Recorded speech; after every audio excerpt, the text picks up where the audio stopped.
Hi, I'm Paulo from Tupan Games, and we will talk today about cutscenes. Let's start. You enter cutscene editor here. Create and edit cutscenes. This is the cutscene editor. Let's create a cutscene. Here at cutscene, and let's name it cutscene 1.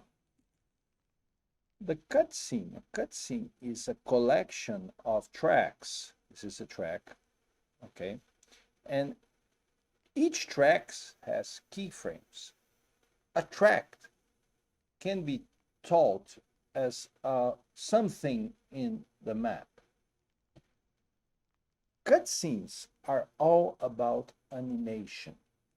Cutscenes allow us to animate anything in the game. Let's try a very simple animation. I have this torch here. I will just make the things a little darker. Okay, this torch has these properties. Let's create a track for this torch. With the torch selected, I click add track, and that torch is added to the track. So I will rename this track torch. If you don't remember what is inside a specific track, you can always click this reselect button and you will select what track has, what assets the track has. Usually we have one asset per track, but you can have more than one. This is an advanced topic. So let's animate it. Let's start with intensity. Intensity or fire size, better. Fire size here, no fire at all, and here a big fire. Okay, so okay, then the idea is we will create keyframes to control how the animation will play. You create keyframes by using these buttons below the track. Each track will have several keyframes here. Let's create a property keyframe. To create a property keyframe, you just put the properties to what you want. For instance, we want this fire size to be unlit, 0, and we will create a keyframe. Just click here. A keyframe was created. Now, we will create another keyframe, this time with fire size all to the left, all to the right, sorry. Now we will click again, he will create another keyframe, and we will put that on 5 seconds.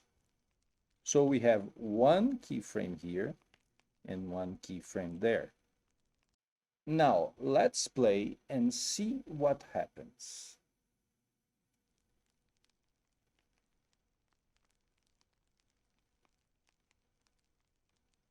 Okay, you see that this starts with unlit and goes to full fire. Okay, here, and there's a counter here which counts the seconds and so on.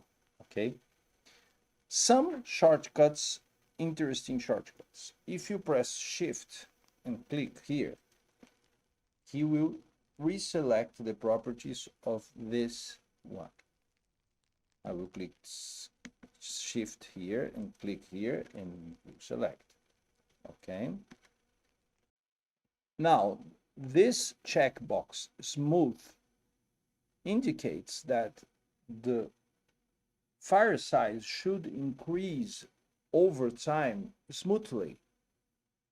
So it will increase very slowly until it reaches 5 seconds. If this wasn't checked, when it reached 5 seconds, it will be go straight to the right in an instant. Sometimes you want that, sometimes not. You can check here. Usually when you got things on the map, this is usually on.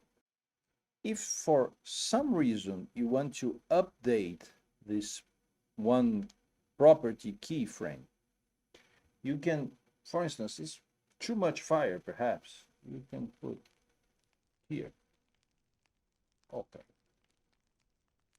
Oh, on the other side, this is a tutorial, so I can put a fire size of 10.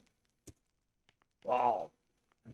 Okay, it's just too much, but it's to understand what's happening. So now we have something weird here. But we want to update this. You just click on update keyframe. Here, it's been updated. Let's see how it plays.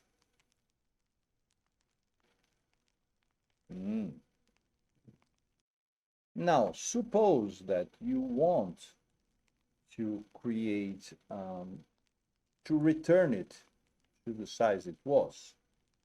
So suppose that we create another keyframe, and this time put it on 12 seconds. It will return to the middle. So let's play it. We grow, and when it reaches 5 seconds, you start diminishing,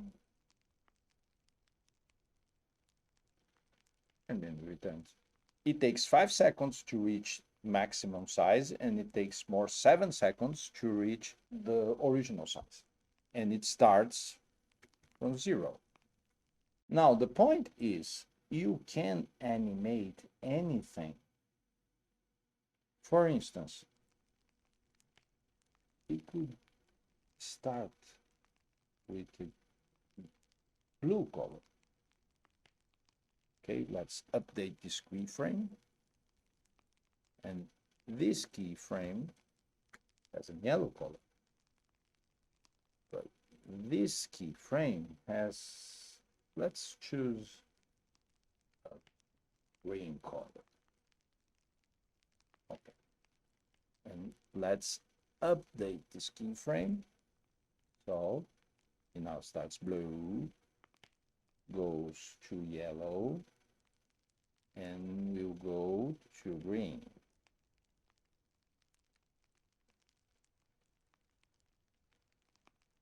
Right? Did you notice that I made a mistake? I forgot to click here. So when I recorded this fire size, it was at full size. So I will correct that now. Update keyframe. So now this keyframe is green, but it's this fire size. Let's run it again. Okay, 0, blue. Now it's yellow, big, and it will goes diminishing, turn it green, and it stopped. Anything in the game has several properties. You can animate any property of any asset. You can have as many tracks you want, as many assets you want animated, and as many properties you want from each asset. If you think only with that, you have a huge array of possibilities on your hand.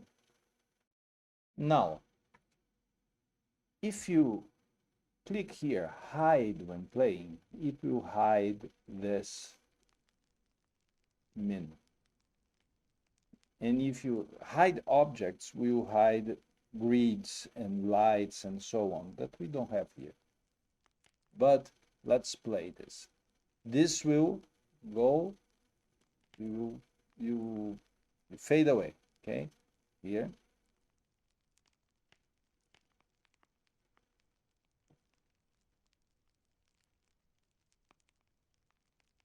And when it finishes, it will appear.